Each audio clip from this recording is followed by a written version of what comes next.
Kubby isn't alone. Ken Hayes, Steve Tuck, Rene Bourget, all Americans, all wanted in the U.S. for marijuana-related crimes, all now live in B.C. All are seeking political asylum, saying they face persecution in the USA.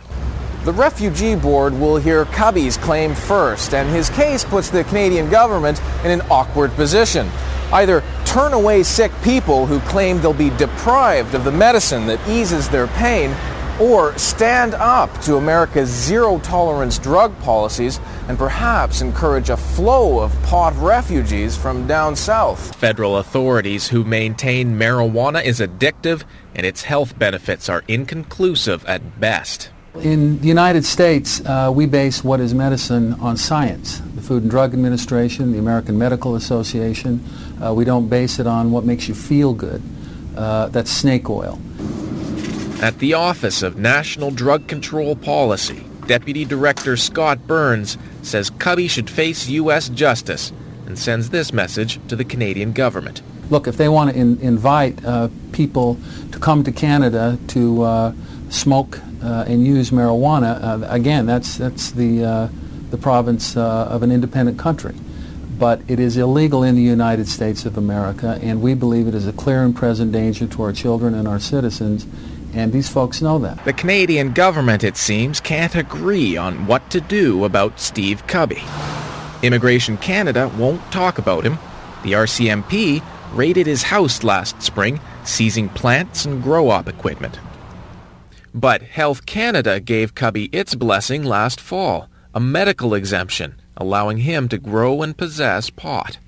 So what's the number on that? This one's 18. That led the Crown to drop Kubby's charges. A court ordered the RCMP to give back his pot paraphernalia.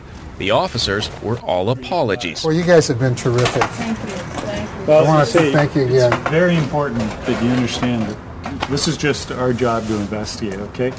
There's nothing whatsoever as hard feelings, or you guys don't need to worry about us not investigating things. God forbid something did happen.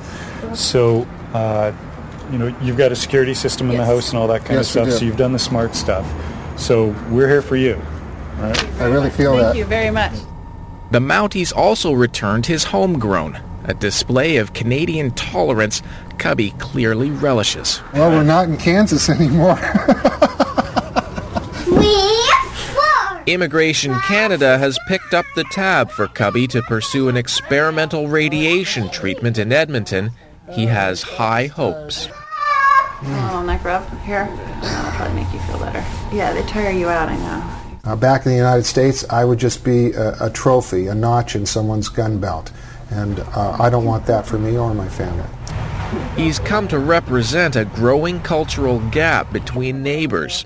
Deemed a felon in the U.S., he is, for the most part, being treated as a sick man here. I feel good here. I feel happy. I feel like I belong here. And I don't want that taken away from me.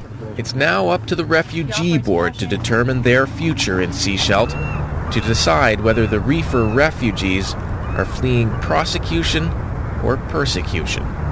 For The National, I'm Duncan McHugh. So what's happening with our case is that we unfortunately didn't get the refugee case decision, but we've taken our case to the Federal Court of Canada, and we've got all our paperwork in, and they're now reviewing our case and deciding if they would like to hear it. And we think we have some excellent arguments, including the United States federal government has marijuana as a Schedule I substance, which means if we need to grow it in the United States, well, we're just a criminal. So I think we've got a really good case, and I am very hopeful about what's going to happen.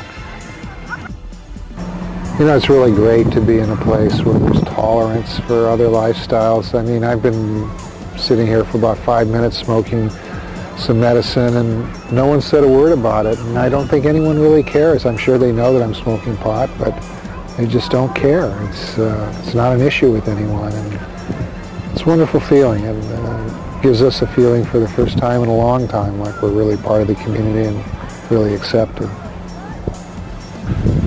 Things are different here, and it's given us a chance to recharge and to refocus, and we're more determined than ever to see the United States restored to its original promise and glory, and it's going to be a long time before the Bill of Rights and the Constitution of the United States is really upheld. Hi, we're here in my garden in British Columbia, and as you can see, I'm able to grow all the cannabis I need, and we wouldn't be alive, we wouldn't be here if it wasn't for the Libertarian Party, the libertarian principles that we learned and that we applied. Our family survived a terrible hit with dozens of armed agents and district attorney and prosecutors that came after us with a vengeance, but we stood fast to our libertarian principles, and that's what's got us through. My family and I, we left the United States because they don't recognize that my husband needs cannabis as a medicine. As soon as we start growing it there, we're a criminal. As soon as anyone else grows in the United States, they're a criminal also. But here in Canada, we found a place where we can grow our own medicine, but it's a fight.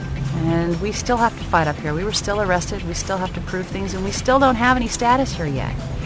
And we want to have a strong status, we want to have a space available for other Americans to come to.